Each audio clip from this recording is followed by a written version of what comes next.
O nome completo, Clementina da Fonseca Barbosa Moraes pelo casamento. Nasci em 1938, em Valdefigueira. E o que é que fez ao longo da sua vida, Dona Catarina? Portanto, a nível escolar, fiz só os 4 anos, não é? E depois foi para a costura, como era... E esteve a sua vida toda a trabalhar na Sim, costura? até me casar. Ok. E depois no casamento, trabalhou na costura? Esporadicamente. Mas então... Fiquei em casa. Ok. Era doméstica então? Sim, sim. Okay. O seu marido já agora fazia o quê, Tininha? Ele, quando o conheci, foi aqui nas máquinas de costura Oliva, que havia aqui na rua Capitão Leitão, e quando nós comprávamos uma máquina, tínhamos direito a um curso de bordados. E, portanto, eu vim frequentar esse curso aqui na Oliva, na rua Capitão Leitão. A rua Capitão Leitão é aqui em Almada? Sim, é paralela. Era a rua, antes da Almada ser o que é, era a rua principal, tanto que ao fim da rua, aos passos do concelho. Então, e diga-me uma coisa, o seu marido vendia a máquina? Não, era mecânico. Era mesmo mecânico? Nas máquinas. Ok, perfeito. Então, voltando um bocadinho atrás, Sim. como se costuma dizer, a Tininha disse-me que nasceu em Valdefigueira, não é? Valdefigueira, sim. Os seus pais, na altura da sua infância, o que é que faziam profissionalmente? Tinha uma mercearia taberna. O meu pai foi daqui da Almada, muito jovem, trabalhar para uma mercearia que havia na Quinta do Bom Retiro. Depois fundou a sua própria. E a minha mãe era de lá, portanto, eu sou filha de um almadense e de uma valfigueirense. Foi lá que eles se conheceram, mas ele morreu muito jovem, eu tinha 2 anos. Então, a sua família fixou-se logo em Valdefigueira, é isso? Depois tinha a família paterna aqui em Almada e a família materna em Valdefigueira, portanto, tive sempre a ligação às duas. E na sua infância vinha muitas vezes a Almada? Sim, sim. Boa, perfeito. Passava aqui porque aquilo não ia lá um médico, não havia... E como eu tinha o meu médico, que era amigo da família, quando estava doente vinha para aqui. Então, diga-me uma coisa, como é que era Valdefigueira à altura da sua infância? Era rural. Era rural? Predominantemente rural. Rural. E o que é que as pessoas plantavam, o que é que cultivavam predominantemente? Não é por acaso que se chama Valdefigueira, não é? Tinha muitas árvores de fruto, tinha vinhas também e legumes. Lembro-me que da parte do... Depois a minha mãe voltou a casar, não é? E o meu avô, o pai da minha mãe também, plantavam ervilhas, favas, grão, feijão, e forneciam as maiores para os mercados de Lisboa. E para consumo próprio, evidentemente. Claro, era isso que eu lhe ia perguntar. E criavam animais também. Era isso que eu lhe ia perguntar. As pessoas tinham tudo o que precisavam. Talhos não havia, claro. A carne era dos animais que se criavam. Então a agricultura era mais Era o subsistência? predominante, subsistência. E quem tinha assim mais, forneciam para o mercado da Ribeira. Havia um senhor que tinha uma carroça naquele tempo. Nem toda a gente tinha, não é? Que fazia esse trabalho. Vinha de madrugada, recolhia as coisas e vinha trazer até Cacilhas, depois vinham os carregadores que levavam as coisas até Lisboa e entregavam no mercado da Ribeira. Isso eu tenho muito presente porque... O mercado da Ribeira já agora era onde? Em Lisboa, ali o mercado da Ribeira, o mercado da Ribeira. O barco, havia um barco que transportava carga, porque nessa altura havia um barco, o barco que nós chamávamos o barco pequeno, que era só passageiros, e havia o barco grande, que transportava os carros, automóveis e assim, antes da ponte, não é? Mas quando me diz barco era Cacilheiros? Cacilheiro, exatamente, é o Cacilheiro. Então já agora diga-me uma coisa, que produtos é que as pessoas levavam de Valdefigueira ou aqui da Almada para vender lá? Eram mais vegetais? vegetais, eram mais frutas? Sim, no verão, por exemplo, tomate, figos, que havia muitas figueiras, damascos. Dependia da época, não é? Na primavera há vêm as ervilhas, as favas, pronto, tudo o que as pessoas tinham. Havia quintas pequeninas, havia que não dava para esse, era mesmo só para subsistência, como o meu avô, por exemplo, e depois havia as maiores que já sobrava e vendiam para o mercado. O seu avô tinha uma quinta? Tinha uma quintinha, isso aí era mesmo só para... E a Tininha chegou a trabalhar alguma vez no campo? Não, só por brincadeira. Claro. E chegou a ir alguma vez ao mercado da Ribeira vender? Não. Também não? Não. E já agora diga-me outra coisa. Falávamos do Val da Figueira e Almada, como é que era? A Almada era esta parte antiga, toda aquela parte do mercado para baixo quer dizer, para aquele lado. Eu lembro-me da janela da cozinha da minha tia, só via verdura. Chamavam a quinta, a minha tia dizia que era a Quinta do Serra. Portanto, toda aquela parte não existia. E as pessoas... Aqui a Rua Capitão Leitão era a rua principal, ia dar aos passos do concelho. E as pessoas em Almada trabalhavam no quê? As pessoas aqui, olha, havia muitas costureiras que também trabalhavam, como eu depois trabalhei lá. Ia-se a Lisboa buscar já cortada as peças e depois fazia-se à peça que depois iam entregar. Havia muitas, trabalhavam muito ali nas fábricas de cortiça, ali do Caramujo, não é? Chama-se Piedade, não é? É, e havia a fábrica acho que era nacional, não é?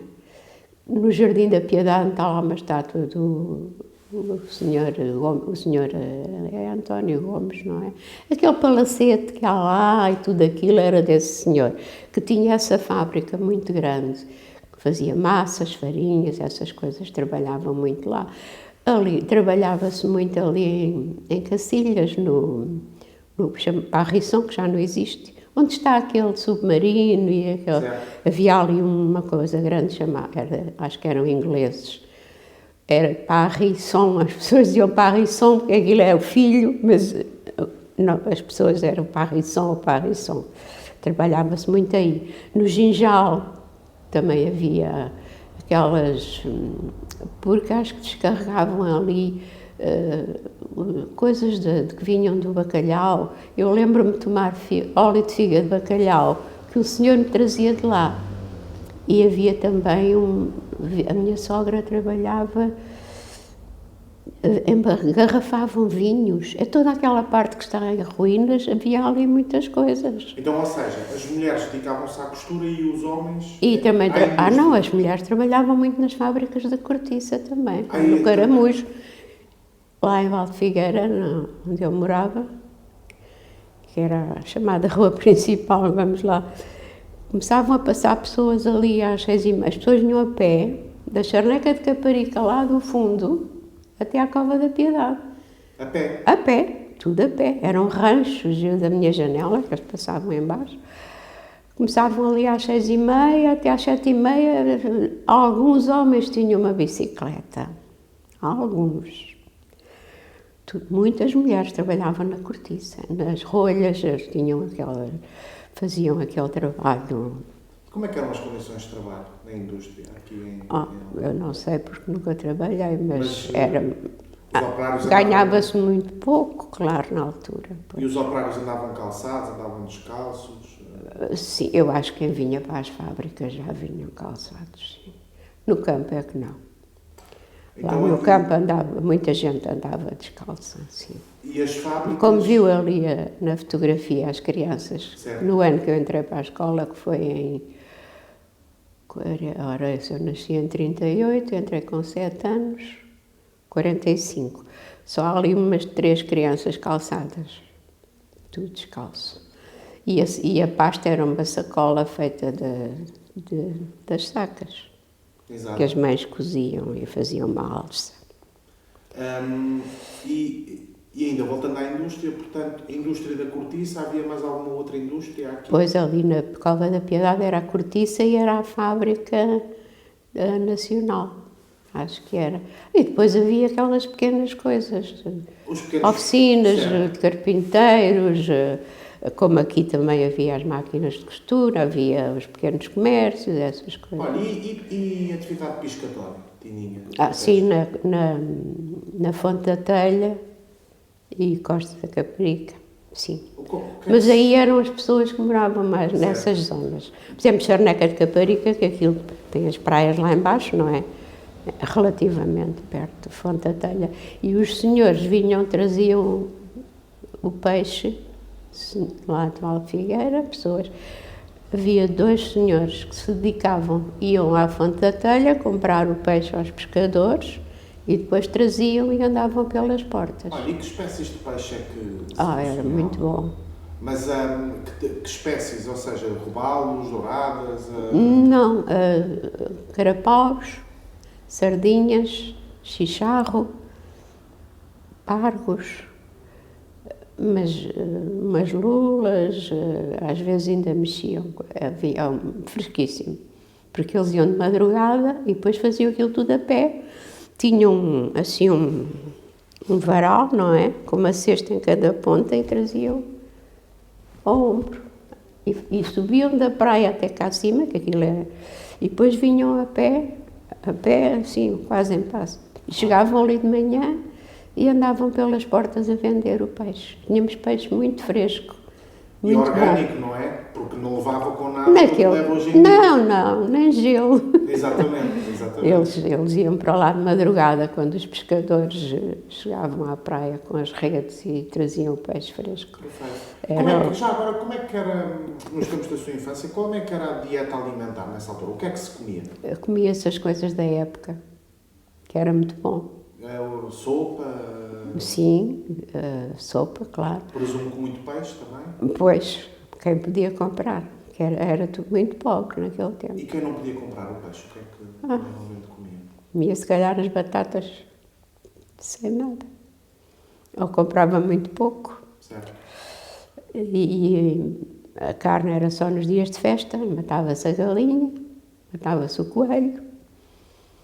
Quem criava, eu digo porcos porque é porcos, mas pronto, é mesmo assim. Quem tinha condições matava, vendia aos vizinhos e guardava uma parte. Era assim. No tempo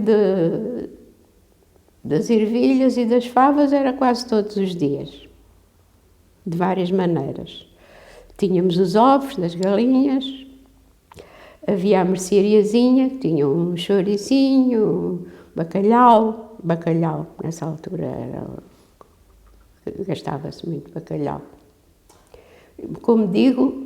Portanto, vegetais e peixe, mais ou menos, não é? Sim, exatamente. Não, a carne era dos animais que se criavam e em dias de festa, claro. Não havia tanto colesterol, nem tantos diabetes. Doces era o arroz doce e, nesta altura, as filhoses. Comia-se muito arroz doce aqui? Não, nos dias de festa. Nos dias de festa, ok. Arroz doce e filhoses, nos dias de festa só. Não se comia doces. Já agora, diga-me... Comia-se uma marmelada no pão. No pãozinho com marmelada era o doce. É disso que eu lhe ia perguntar. Como é que... Imagino que estávamos de volta a essa altura. Como é que era um pequeno almoço, por exemplo, tradicional? Quem era muito pobre era sopas de café. Fazia-se café na cafeteira, sabe? Sim. Água a ferver, café lá para dentro. Depois aquele sobe, não é? Certo. Depois põe-se um bocadinho de água para assentar. Pão, numa tigela, sopas de café, um bocadinho de...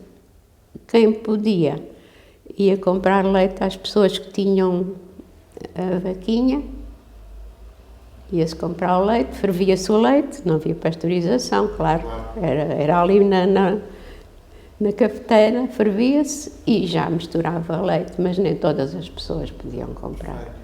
Fala-me um pouco da mercearia da sua família, que me disse que tinha altura. Sim. E já agora disse-me também que tinha a taberna também colada. Sim, porque antigamente... Eram as duas coisas. Eram as duas coisas. verdade seja dita, que a taberna é um local para homens, não é? Era a única coisa onde se podiam reunir, jogar as cartas. Era isso que eu lhe ia perguntar. O que é que se fazia dentro da taberna, nessa altura? Pois, além de beberem, alguns até demais, não é? Jogavam as cartas. Portanto, sim, era um local de convívio dos homens, digamos assim, dos homens. Dos homens, ok. As mulheres entravam se precisavam de ir comprar vinho para levar para casa, mas eram dos homens. Eu não, porque estava lá dentro. Fui sempre habituada. Era pequenina, claro, então a minha mãe estava lá. Era a sua mãe que servia? Sim, até certo ponto ajudava, sim, mas tinham o meu irmão do coração, tinha...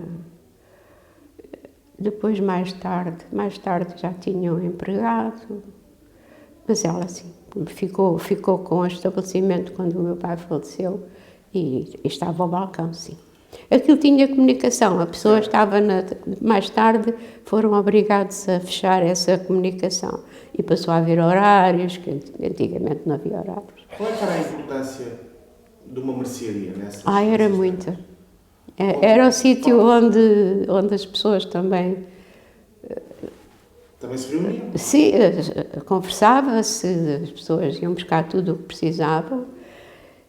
Depois, mais tarde, já eu era assim, adolescente, começou a ir lá ao correio e deixava na mercearia.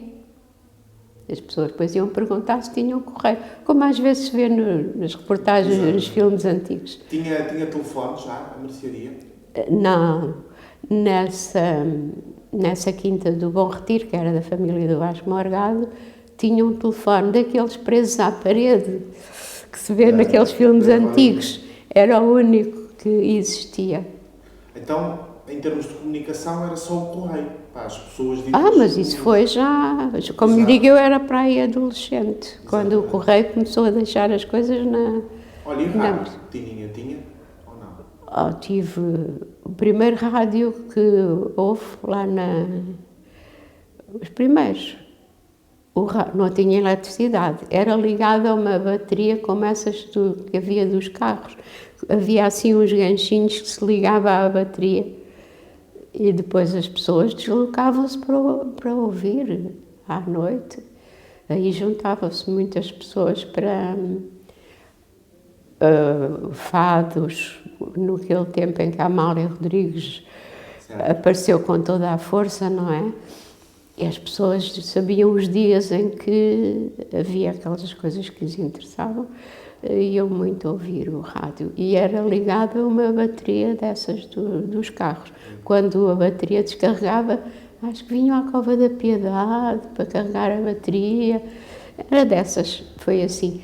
E o primeiro que eu tive foi quando apareceram os transistores, aqueles de pilhas. Estava a cozer à máquina e tinha ali o rádiozinho ao lado, de pilhas, era a Philips. Mas isso então já mais lá sim, mais um bocadinho. Anos 60, talvez? Sim, antes, nos anos 60, tivemos eletricidade e o meu filho nasceu ainda à luz do petróleo, em 1961, e nós tivemos uns meses depois água canalizada. Já na década de 60? Água canalizada? Sim, a primeira que eu tive era canalizada, mas era do poço, tinha um motor. Da companhia, eu não sei se... Sim, acho que foi a água e a luz, portanto ele nasceu em 62. Perfeito. O meu filho nasceu à luz do petróleo, em casa, claro.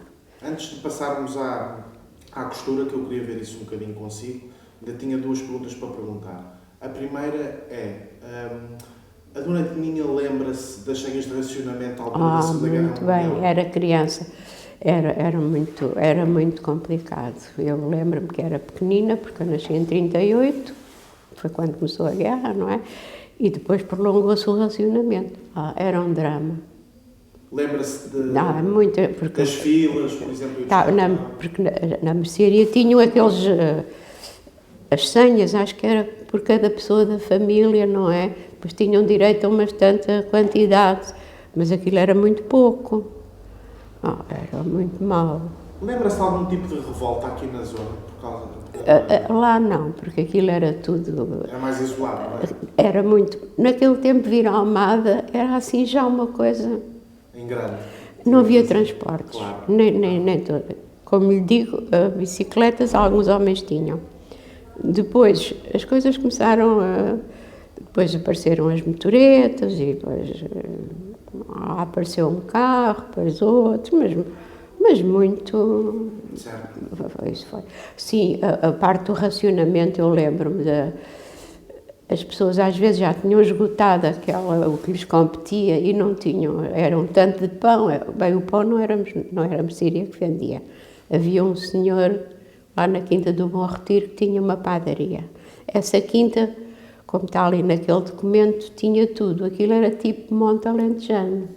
Tinha a residência dos donos, tinha o sítio dos animais, tinha padaria, tinha mercearia, tinha o telefone, tinha a escola, pronto, isso tudo hoje é aquela grande urbanização onde existem os estaleiros também da Câmara e aquele parque, o parque multiusos, tudo isso fazia parte dessa quinta. Era bastante grande. Era muito grande, era maior. Era um latifúndio quase. Não, eles tinham uma grande fortuna. Começar depois o Vasco Morgado com o teatro. Exatamente. Só agora há uns anos é que se conseguiu resolver aquilo tudo, porque aquilo estava tudo... Pronto, foi. Claro.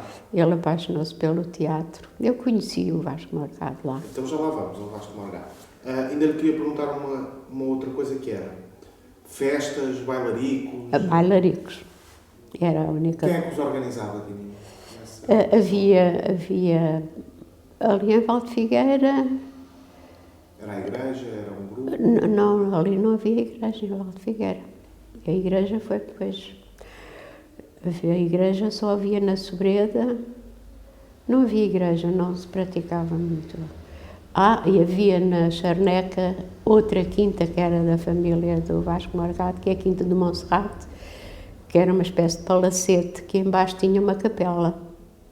E uma vez no ano havia uma festa, a Senhora de Monserrate, onde nós íamos. Era festa religiosa e depois o baile. Então como é que era um dia de festa nessa altura? Um dia de festa era. Bailes, no verão havia muitos bailes. E casamentos começavam nos bailes, não é? Mas muita gente não casava nessa altura. A primeira parte da minha vida, aquilo era tudo muito pobre. Depois começou a melhorar. As pessoas não casavam. Como agora também há muitas pessoas que não casam. As pessoas começaram a casar quando começou a haver benefícios pelo casamento. Certo. Então, Assim como as crianças irem à escola, quando foi quem não fosse à escola não tinha abono de família. Exatamente. Porque quando eu era criança, muitas crianças não iam à escola. Trabalhavam a ajudar os pais. Mas estávamos então num dia de festa. Exatamente. O dia de festa era de manhã, quando acordávamos, ouvíamos os foguetes. Era a maneira de anunciar. Aqueles foguetes, sabe como é? Sim. Pronto. No dia de manhãzinha era logo não sei quantos foguetes para se lembrarem que nesse dia havia festa. Havia baile. E depois à noite, ali em Valdefigueira não havia assim nenhum clube, depois houve mais tarde. Íamos à Sobreda, íamos à Charneca, por aquelas azinhagas tudo escuro e tudo cheio de terra. Ia sempre as mães a acompanhar, claro, aquilo era longe e depois era muito tarde. Nem as meninas iam sozinhas para um baile, nem que fosse de dia, não. Havia sempre mãe, pai. Ontem contávamos que as meninas até se sentavam lá à frente com o casaco por cima dos joelhos, que é para... e com as mães atrás. Era a fila das mães todas. Exatamente. E as meninas à frente. Os rapazes estavam do outro lado. Quando começava a música, eles, coitados, atravessavam o espaço quando elas não queriam aquilo. Devia ser muita vergonha. Chamava-se dar um cabaço. Dar um cabaço. Dar um cabaço era dizer que não. Devia de ser horrível para eles. Nós estávamos ali como se fosse a exposição. Exatamente. Era mesmo assim. Mas aqui em Almada também era assim, quando eu era adolescente, que ficava cá na casa da minha tia. também era, ainda era assim, não se via E em Almada existia um... Era a Incrível e a Academia, coletividades centenárias, não é? Almada é uma zona que primou sempre muito por um movimento associativo forte. Sim, há imensas. Como é que era nessa altura? Aqui era muito forte. Eram os sítios onde as pessoas... Eram grandes bailes, não era nada parecido com... Era muito melhor, não é? Claro. As salas... Mas que grupos é que existiam aqui em Almada e a que é que se dedicava? Então, a Incrível e a Academia era cinema, todos os dias cinema. Havia cinema todos os dias.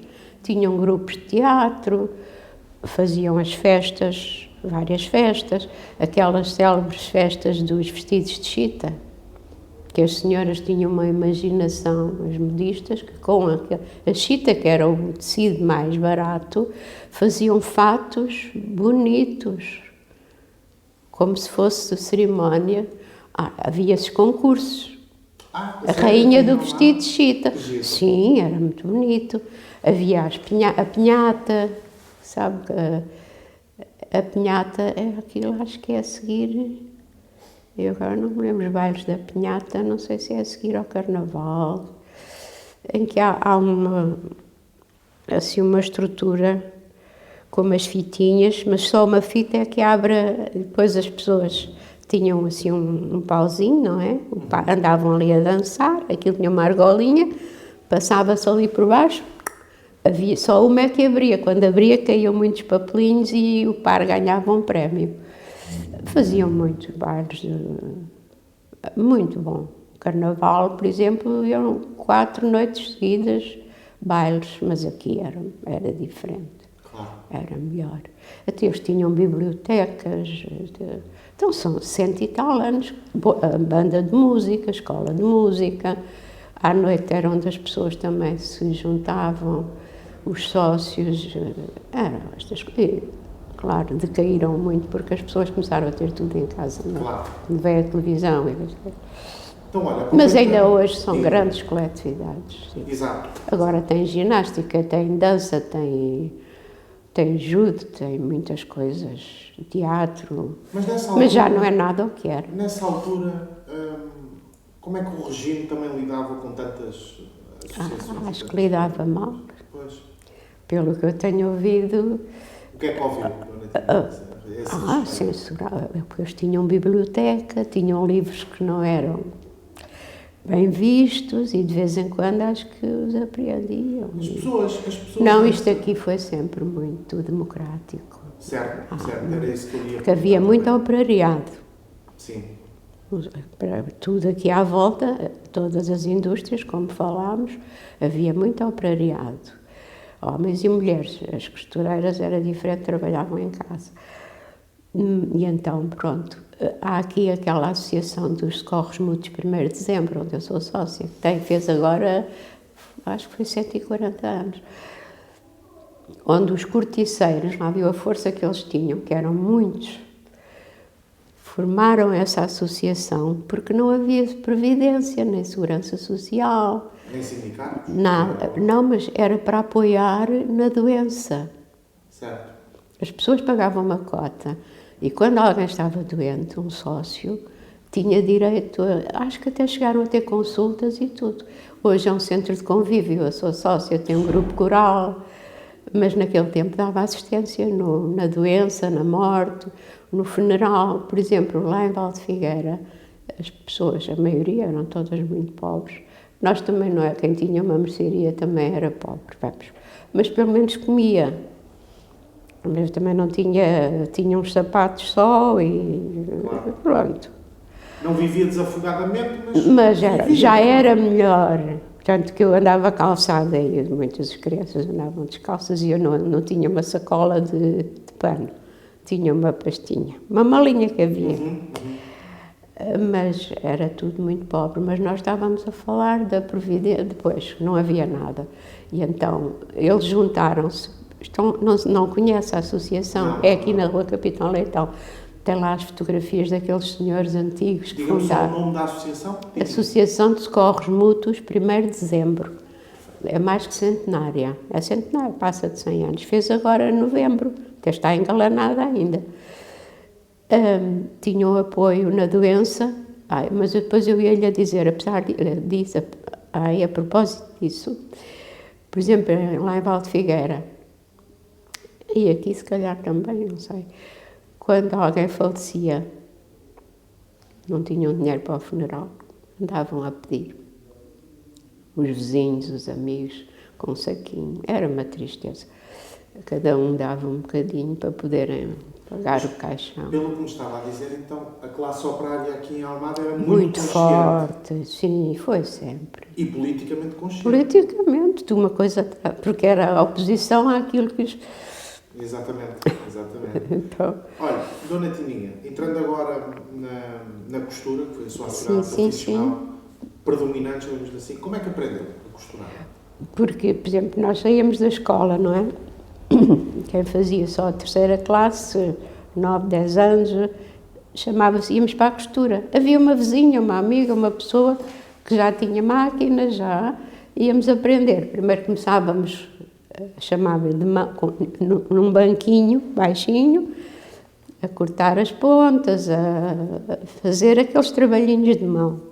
Depois íamos aprendendo, depois íamos para a máquina, depois mais tarde comprávamos a nossa própria máquina.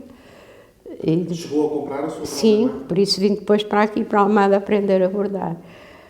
E depois, quando já estávamos, já conseguíamos, pedíamos à mestra para nos pedir trabalho lá na fábrica. O Regojo, que era uns senhores espanhóis que tinham uma grande fábrica. Era onde essa fábrica? Era a Rua de São Lázaro, em Lisboa. As fábricas. E trabalhavam muito para o Exército, para as Forças Armadas. Faziam muitas fábricas? Fazia muitas camisas, havia as dos oficiais, e também da Força Aérea, muitas. Nós trabalhávamos aquelas minhas primas, onde eu aprendi, era camisas, pijamas, conforme as empresas em Lisboa. Aqui no Monte até nos falava que fazia fardas para a mocidade portuguesa sem saber que era para a mocidade portuguesa. Não, isso acho que não. Nós lá nas minhas primas fazíamos aquelas camisas verdes, assim, um tecido mais grosso, e depois havia as dos oficiais, que era um tecido mais fino. Claro. E havia outra casa para quem elas trabalhavam, que faziam pijamas, camisas assim mais dos senhores, pronto. E diga-me uma coisa, então, mas aqui não trabalhava sempre? Pois na Sobreda havia muitas costureiras, aquela zona havia muitas costureiras. O trabalho já vinha cortado. É isso que eu lhe A quantidade, não é? Uma quantidade. Elas faziam aquilo tudo e depois iam entregar e recebiam por cada peça um tanto. As senhoras vinham com uns embrulhos assim enormes nos braços ou à cabeça, apanhar autocarro no Lazarim, ali onde é o Colégio Campo de Flores, ali daquela zona, era onde ia o autocarro, com aqueles maços com 100 e tal. E eram pesados ainda? Muito pesados, até o autocarro. E depois iam para Cacilhas, depois no barco, depois havia um elétrico lá para aquela zona de... Pois é, o elétrico passava no Martim Moniz e aquela rua como vai para o Hospital São José, é uma ruazinha assim a subir. Era muito esforçado, era muito mau. E o que é que fazia, predominantemente, quando começou a costurar? Era fardas, era... Pois, primeiro comecei, era mais camisas finas. Depois elas foram também para esse armazém onde eram as fardas. Fazia-se também. Depois, quando eu já tinha pai 14 ou 15, já vim para casa, trouxe a minha máquina e comecei a ir também buscar trabalho. E lembra-se nessa altura quanto é que retirava mais ou menos por peça em termos de dinheiro? Era muito pouco, mas agora assim, era muito pouquinho. Mas, ou seja, era pago sempre por peça? À peça. À peça. À peça. Okay. Portanto, não tinha um ordenado fixo? Não, era à peça. Era à peça. À peça. Claro. se eles não tinham o suficiente para dar, porque tinham costureiras lá dentro, não é? E depois davam trabalho também para fora. E eu lembro-me de haver ocasiões em que, se não havia trabalho para os exteriores, para nós, Claro. não havia trabalho. E como é que surge a fábrica da Oliva, então, na sua vida? Pois, porque, como eu há bocadinho falei, quem comprava uma máquina na Oliva, que era um senhor muito conhecido aqui em toda a zona, o senhor João, acho que era João Ferreira, chamava-se o senhor João das Máquinas, porque ele percorria toda esta zona rural a vender máquinas e depois pagava-se a prestações, depois ia receber. E tinha aqui na rua Capitão Leitão, que agora há uma loja, tinha uma oficina onde reparavam as máquinas e tinha uma sala. Quem comprava uma máquina tinha direito a um curso de bordados. Tinha lá uma senhora que ensinava e depois eu tinha aqui a minha família. Na loja? Na loja, pois. O meu marido trabalhava nessa oficina das máquinas. Está ali a fotografia dele dentro da furgoneta Adler, porque depois veio uma marca, a Adler, e eles puseram. A Oliva veio depois, acho. E então vim, como eu tinha aqui a minha família paterna, vim tirar esse curso. Até que idade é que trabalhou na costura, mais ou menos? Lembra-se? Sim, trabalhei até, casei com o pai 22, foi até essa altura. E ainda hoje costura? Tem gosto? Ou vê Não, a costura mais como um ofício, como um trabalho? Não, hoje até não consigo muito, mas aquelas coisas nossas que nós precisamos de... Os remendos, não é? Sim, remendos, remendos é como quem diz, e remendos fazia-se naquele tempo da miséria. Mas pronto, mas então já deixou de costurar? Já...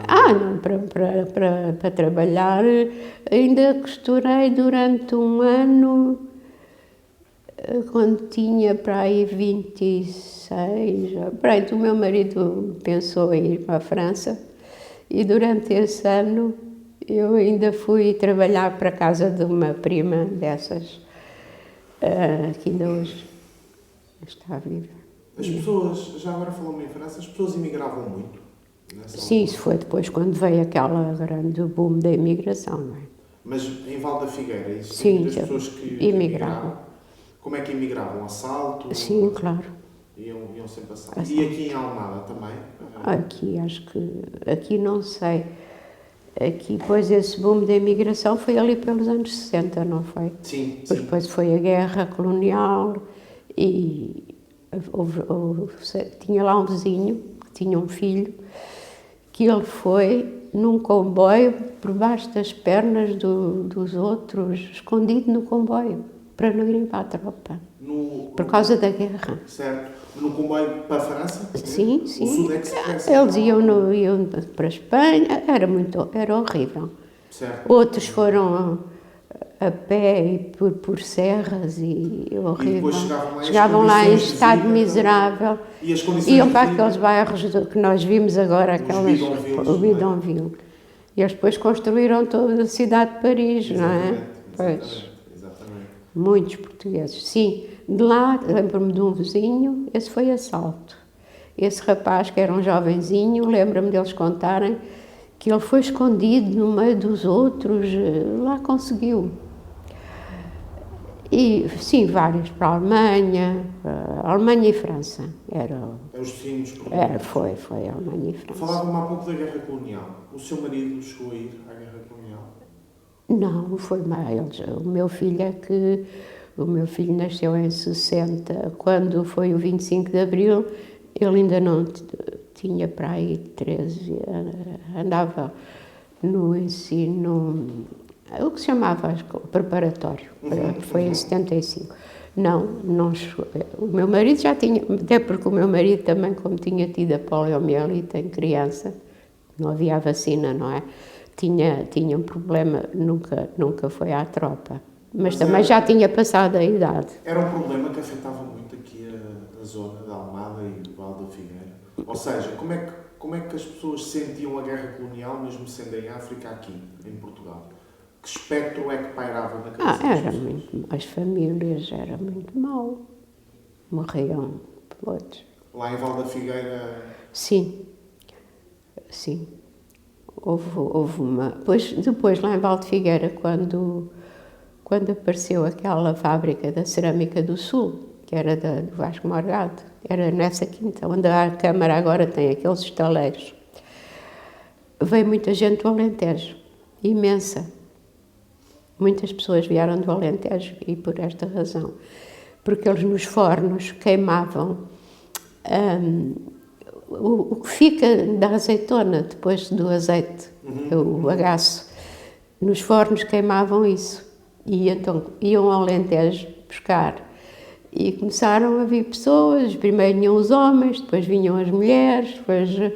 Portanto, e Val de Figueira era um sítio da imigração do Alentejo. E esta zona aqui também, mas esta zona, imensos. E eu lembro-me de um casal, eles eram alentejanos, e o filho desapareceu. Receberam uma carta, um telegrama a dizer que ele tinha e desaparecido. sabe se chegou a aparecer? Alguns nunca apareciam. Outros, os primos de uma cunhada minha, morreram lá 2 primos. Morreram alguns, sim. Mas esse lembra-me que desapareceu. Então ainda temos mais alegres, chamemos assim. Sim, Lembra-se claro. do 25 de Abril? Claro. O que é que estava a fazer nesse dia, Tininho? Nesse dia, de manhã, cedo, eu ia chamar o meu filho para ir para a escola, que é a Sobreda, a Elias Garcia, não é? Porque ele entrava lá, não sei se era 8h30, tinha o tal rádiozinho, mas aí já tinha eletricidade. Eu sei que liguei o rádio e comecei a ouvir aquele comunicado e depois, como nessa altura estava no primeiro andar e por baixo era a mercearia taverna, e as pessoas na rua a falarem e tal, e eu comecei a ouvir aquilo, o movimento das Forças Armadas, o comunicado, e as pessoas já na rua a falarem no assunto, e fui chamar o meu marido para lhe dizer o que estava a acontecer, e até que enfim. Foi um dia feliz então? Foi muito nervoso até à tarde, até estar tudo... Estávamos sempre a ouvir o rádio e as pessoas a falarem. Havia lá um senhor, também era do Alentejo, que teve muitos anos preso. Nessa altura ele já tinha saído. Era o senhor Marçal. Teve muitos anos preso em Peniche. Teve em Peniche. Peniche ou Caxias? Não, era Peniche porque quando a esposa o ia visitar, e eu não ia muitas vezes porque ficava caro, deixavam os filhos lá com umas pessoas amigas. Portanto, se fosse aqui Caxias, era relativamente... Certo. Eu acho que era Peniche. As penas prolongadas acho que era mais em Peniche. E depois tinham as penas e chamavam medidas de segurança, quer dizer, a pessoa nunca sabia quando é que a pena acabava. Exatamente. E ele teve isso. Ele teve muitos anos, que ela tinha dois filhos, e lembro-me dela dizer, tinha medidas de segurança, portanto, nunca sabiam. Mas depois, ele no 25 de Abril já estava em liberdade.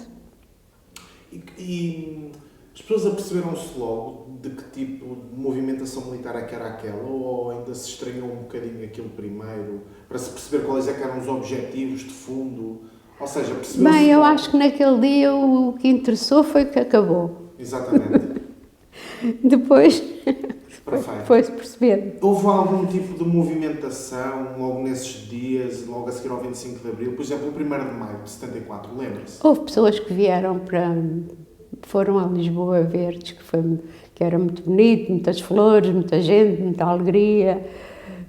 E lá formou-se uma comissão de moradores. Em Val de Figueira, sim, foi muito intenso. Fizeram-se paragens de autocarro, arranjaram-se ruas, fizeram-se coisas. Eu também participei. Participou na Associação de Moradores? Sim, chamava-se Comissão de Moradores. Claro. Agora é uma associação, mas isso está tudo. Então, já agora, diga-me, uma vez que participou, diga-me uma coisa. A Comissão de Moradores era controlada, digamos assim, por algum partido, ou as pessoas...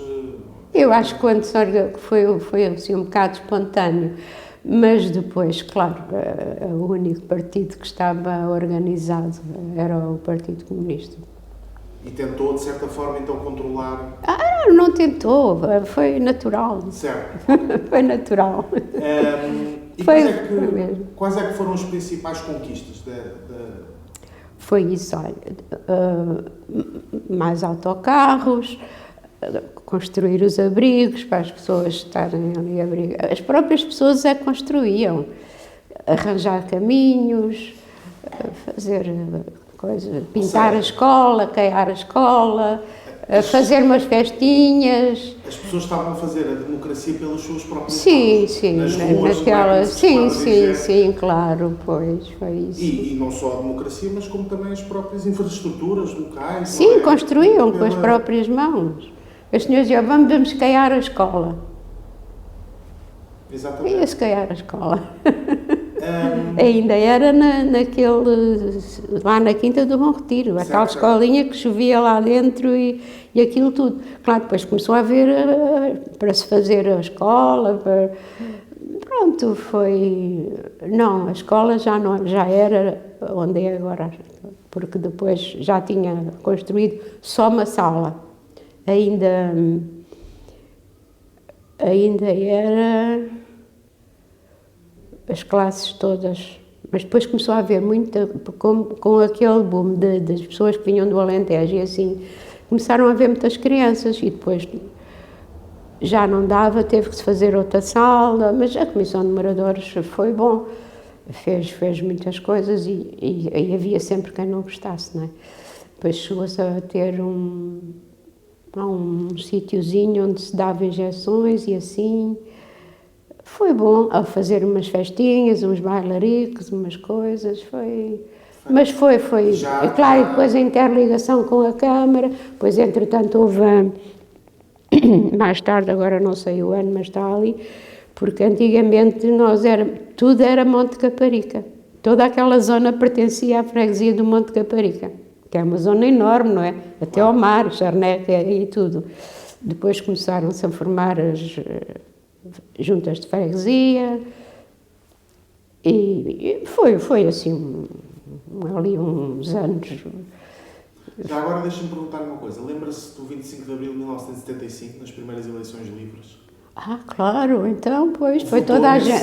sim, então... Vou perguntar em quem, mas sim, primeiro fizeram um recenseamento na Comissão de Moradores, na escola, mas todo aquele grupo que estava bastante envolvido em tudo, toda a gente, sim, primeiro fomos nos inscrever, não é, para fazer os cadernos eleitorais. Claro, tivemos que ir votar onde é a Escola Elias Garcia, que nesse tempo era tudo pré-fabricado ainda. E como é que foi a campanha eleitoral, antes das eleições? A campanha eleitoral, como é que foi? Recorda-se de algum tipo de dinamização política? Pois, aí já tinha televisão. Mas aqui os partidos não iam, por exemplo, não foram a Val da Figueira fazer campanha?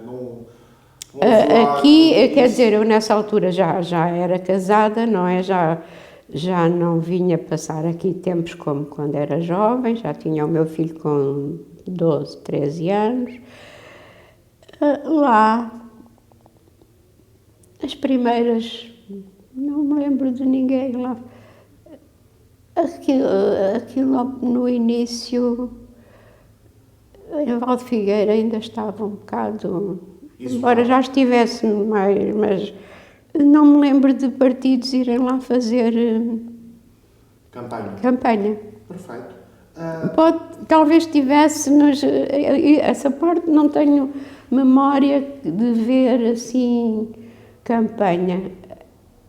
Havia o Partido Comunista Português, que era bastante organizado aqui na zona. Estava organizado há muitos anos, não é? Exatamente. Mas houve votação noutros partidos, sim, mas ir lá fazer campanha, não tenho memória. Perfeito, Tinha. Já agora deixa-me perguntar outra coisa para encerrarmos este capítulo do 25 de Abril. Lembra-se do Vasconcelos?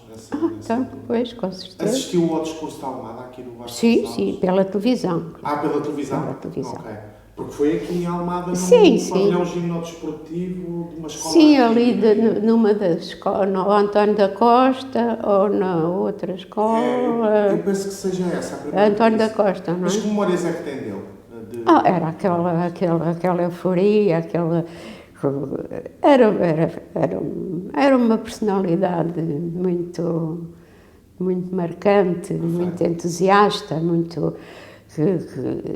pronto, ele era assim. Exatamente. Mas era querido. Exatamente. Era querido. Tininha, perguntava-lhe agora quais é que foram as principais mudanças económicas e sociais em Val da Figueira após o 25 de Abril? As pessoas começaram... Olha, o meu marido trabalhava numa fábrica também de produtos, aqui ali na Santa Marta de Corroios, que é a Concor, que ainda existe. Assim, por iniciativa dos patrões, que aquilo é... Havia pessoas, eu sei se são ingleses, portanto, eu não sei se há portugueses também agora, não sei como é que está, mas era uma empresa boa. Assim, de modo próprio, fizeram logo, não esperaram que eles fizessem nada. De modo próprio, eles fizeram um aumento substancial na parte do desperto. E as condições de trabalho melhoraram também, Tininho? É assim, sabe que os estrangeiros tinham outra... Como foi a Timex, assim, as pessoas nunca tiveram condições como quando vieram essas empresas. Porque depois foi a Timex lá em Val de Figueira, que empregou muitas mulheres que hoje têm... Hoje não, que hoje já são velhinhas, outras já morreram. Reformas, com regalias, com cantina, já com 8 horas de trabalho também? Sim, às 8 horas já havia. Mas terem refeitório, terem banho, a Timex tinham essas coisas todas. Empregaram-se imensas jovens lá na Timex. E lá na Concor, lembro-me disso, eles de modo próprio, não sei se foi logo no outro mês, mas foi ali, eles aumentaram o salário. E houve alguma... Mas depois houve lá também umas grevesitas. Claro, e umas era isso que eu ia assim. perguntar. Comissões de trabalhadores que não existiam, formaram-se, e depois havia aquelas... Houve algum tipo de ocupação de fábrica ou de terras agrícolas aqui? Sim, lá em Val de Figueira ocupou-se havia a olaria, que pertencia ao Vasco Morgado, mas aquilo estava abandonado, onde está a chaminé, que é a única coisa que está lá, onde é o tal, aquela urbanização que agora está muito boa. Assim, eles tinham um salão grande e eu acho que foi ocupado. Depois a Comissão de Moradores começou a fazer lá reuniões e bailes e coisas, eu acho que não pediram autorização. E eu lembro-me havia um senhor que estava a construir, porque nessa altura foi com as pessoas começaram a construir, as quintas a serem todas retalhadas, já tinham começado, mas ainda havia um senhor que estava a construir uma moradia, diziam que ele era da PIDE, pronto, acabou. Exato. E sabe-me dizer se esse espaço ocupado chegou depois a ser restituído aos... Eu acho que sim. Essa parte desse senhor, acho que eles ocuparam aquilo, mas houve outras... Uma parte onde chegou a haver um parque infantil e uma casinha onde chegou a haver lá enfermeiro, não sei o quê, também foi ocupada. Pertencia a uma quinta muito grande, a Carcereira. Fizeram um parque infantil, começou a haver desporto, na capa daquele livrinho está ali que a Junta de Freguesia editou, está ali a fotografia da partida das crianças numa corrida, lá em Val de Figueira. O que o livrinho mostrou lá em baixo, não é? Este que é editado pela Junta de Freguesia, que fala na Sobreda e Val de Figueira. As capas tem a partida das crianças para uma corrida. Começou a fazer desporto. Foi assim aquela... Perfeito. Foi. Tininha, diga-me uma coisa. Há pouco dizia-me que andava num coro, certo? Aqui. Quais é que foram as suas principais ocupações ou distrações a seguir ao 25 de Abril? Nós lá, quer dizer, lá não havia nada, não é? Depois nesses primeiros anos eufóricos do 25 de Abril, foram lá grupos de teatro aqui da Almada, passaram-se filmes no tal salão que tinha sido ocupado lá da Olaria, começou a haver assim coisas. Antes era rádio, quer dizer, pessoa casada com filhos já não ia para os bailes, que era longe, não é? Mas a Tininha, o que é que fazia? Era ouvir rádio e ler. Eu gostei muito de ler. Tinha um hábito de leitura? Sim, sim. Ainda hoje tem? Pois tenho. Agora os telemóveis desviam um bocadinho. Sim. Um bocadinho.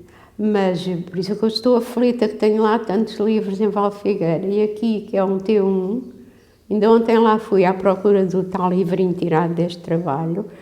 Então lá eu disse, meu Deus, nem tinha noção que ainda tinha tantos livros. Já levei para a biblioteca ali uns quantos. O centro de saúde que nós temos foi tudo... Foi pressão, foi muito bom. Há quem diga. Bem. Perfeito. Perfeito. As pessoas não sabem como é que... Algumas não sabem como é antes. Eu costumo dizer, deviam viver um ano, só um ano. Exato. Para terem noção Claro que não está fácil, não é? Sim, exatamente. Porque hoje há outros hábitos de vida e de consumo que exigem muito mais dinheiro. Certo. Mas há liberdade, pelo menos. Pois, isso é fundamental. Exatamente. E claro que as pessoas que tinham, quem tinha aquelas... Hoje há quem tem um quintalinho e ainda põe lá umas covinhas e tal. Mas era muito mau, era muito pobre. As crianças não iam à escola. Posso lhe dizer uma piada que a dona Miquelina, que hoje temos a escola lá com o nome da minha professora. Miquelina Pombo, escola em Valfigueira. Ainda está aberta hoje em dia? Tá, pois é a escola primária. Eu perguntava-lhe isto porque há outra lá em cima no Valfetal. Não, e aqui ontem contávamos que a de Sobreda foi demolida, foi fechada. A escola antiga. A escola antiga, sim. Pois, é uma vergonha. Mas ia-me dizer a piada. Aquilo chamava-se posto de ensino, porque a senhora só era regente, só podia dar os 3 anos. Quem queria fazer a chamada 4ª classe tinha que ir para a Charneca ou para a Sobreda. E havia alturas que estavam muito poucas crianças, muito poucas, não era obrigatório. Claro. E ela dizia, então, não vieste à escola, porquê?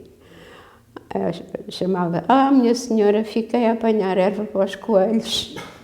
Não, os pais, quando saíam, deixavam o trabalho marcado. Exatamente. Às crianças. Certo. Era ir à lenha, porque depois, quando as mães chegavam da fábrica, tinham que ter a lenha para fazer a comida. E tinham de ir passear os animais também, se calhar, e pastar? Não, isso havia lá um senhor que tinha um rebanho. Não, mas tinha que se tratar das galinhas, dos coelhos... E a escola ficava para a escola era só quem tinha um bocadinho, eu quero que o meu filho vá à escola. As meninas, isso então, esquece. Claro. Assim que nascia o irmão, acabou. Claro. A escola acabava logo. E então ela dizia, então quando for a passagem de classe tu ficas a apanhar erva para os coelhos. Exatamente. Tinha que ir, mas essa senhora, e nós dissemos isso lá na Sobreda, quando houve a reunião para se fazer a escola nova, que agora tem o nome dela, eu contei isso tudo, que as pessoas não têm noção, que ela ia às casas das pessoas para dizer aos pais para mandarem os filhos para a escola. E hoje em dia, portanto, a escola tem o nome dessa... Da Miquelina Pombo, Escola Básica Miquelina Pombo, porque ficou na lembrança... E está na memória das pessoas também? Sim, pois essa minha amiga que também colaborou naquele trabalho, que ela gosta muito destas coisas, uma vez vim aqui com ela visitar os arquivos e ainda encontrou lá o nome do avô, das quintas antigas, e ela era muito entusiasta destas coisas, e depois eu também conheço-a desde que nasceu e também gosto, E depois ela e o meu filho e eu, nós íamos falando e ele ia escrevendo, já tinha o computador, e fez este trabalhinho que eu depois mandei fazer aquele livrinho lá embaixo na Vanessa, que não o encontro, mas ele está lá. Perfeito. Breves palavras sobre a nossa terra. Mas trouxe-o aí consigo? Eu trouxe o rascunho, vamos, já com as fotografias. É este. Certo. O que está aqui é o que está no livrinho, só que eu não encontrei o livrinho. Este já tem as fotografias, que ele depois digitalizou, as fotografias. O que está aqui é o que está no livrinho, breves, mas este fui eu que fiz alguns, mas posso fazer mais. E de que fala o livro? Tudo, é de Sobral Figueira. Sobral Figueira. Aqui começa em 1900, porque a avó dela depois também deu informações, onde diz tudo o que eu tenho estado a dizer, onde é que as pessoas trabalhavam, onde fala aqui na base naval do Alfeite, também trabalhavam muitos homens a construir a base naval, meu padrasto incluído, e morreu lá um irmão dele a trabalhar. Porque aquilo era, os alemães estavam a construir, trabalhavam muitos homens lá, aí ganhava-se, era melhorzinho, quem trabalhava nisso era melhor. Já tinha uma bicicleta, já... Claro, ter uma bicicleta era, nessa altura era... A indústria podia ser mais dura, mas depois também dava mais... Não, mas eu acho que é isso que os empresários desses países... Claro, Portugal era mais pobrezinho, não é? Eles davam um bocadinho melhor. E isto foi há muito antes, não é? Que era criança... Mas depois viu-se pelo exemplo da Timex, quando veio a Timex, e onde o meu marido trabalhava também, não sei se tinha portugueses associados, o Amorim, mas os outros eram, acho que eram ingleses. Pronto, traziam outra cultura de tratar. Lá está, tinham liberdade há muitos anos, não é? Que nós não tínhamos. Olha, Tininha, é a última pergunta da entrevista, que é a pergunta da praxe, e eu perguntava-lhe como é que a Tininha olha hoje para Val da Figueira, tendo em conta toda a história que nos esteve aqui a contar sobre Val da Figueira. Então, hoje é muito melhor, apesar de ainda o que nos faz falta lá é um sítio onde as pessoas se possam juntar, que é difícil. Chegou a haver lá como disse que se ocupou lá na Quinta do Bom Retiro, na Olaria, e depois formaram um clube desportivo onde as crianças começaram a correr, a fazer atletismo e assim, mas depois tudo isso foi desmobilizando e hoje não há nada. Quando se fizeram a urbanização, que lá está, já muito boa, ficou reservado um terreno para o tal clube, como foi demolido tudo o que estava velho, não é? Mas até hoje, nada. Ficou reservado um sítio, porque entretanto depois houve pessoas que se movimentaram e conseguiram levar para lá médicos, não sei o quê, a Cruz Vermelha. Eu chegou a ser, olha, podia ter trazido o meu cartãozinho de sócio. Ficou reservado esse terreno, mas hoje para formar uma coletividade é muito difícil. Porque as pessoas não se disponibilizam. Mas continuam a tentar? Eu acho que não.